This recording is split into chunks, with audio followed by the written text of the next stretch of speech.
আমি নিজে জিগাইছি, চাচা কেমন আছেন, কি অবস্থা? আল্লাহর রহমতে ভালো। কি বালা? আল্লাহর রহমতে তারা 3 জন বিদেশ। চারো জামাই আল্লাহ আল্লাহ করে বিয়া দিছি। বালা জামাই মানে টাকা পয়সা বলা, কথা বুঝছেন না? এই 2টা আল্লাহর রহমতে হুজুর আপনার গো দোয়ায় একখান ঘর করছি, বিল্ডিং 4টা রুম, প্রত্যেক রুমের লগে বাথরুম, ভিতরে রুম ডি শুদ্ধ টাইলস, বাথরুম ডি উদ্দা টাইলস। আল্লাহু আকবার, কত বড় কপা! ওনার বাপ দাদা 14 গোষ্ঠীর সৌভাগ্য। ওনার জিফুত নাতি নাতনি এখন টাইলসে মুতে, আগে মাটিতে মুতত। কত বড় নিয়ামত আল্লাহ ওনারে দিছে, দেখছেন? ওর ঘরে মুতে, আগে উঠানে মুতত।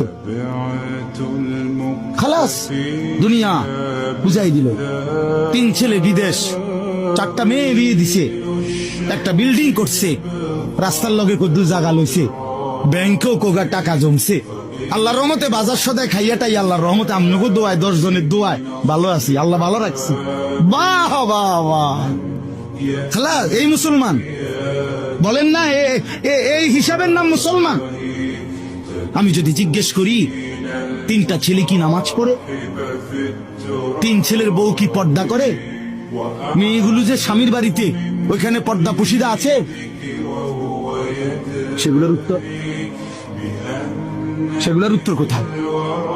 এক মুমিনের হিসাব, এক মুমিনের তৃপ্তি বিল্ডিং আর দালানে না ইবাদত আর বন্দেগীতে?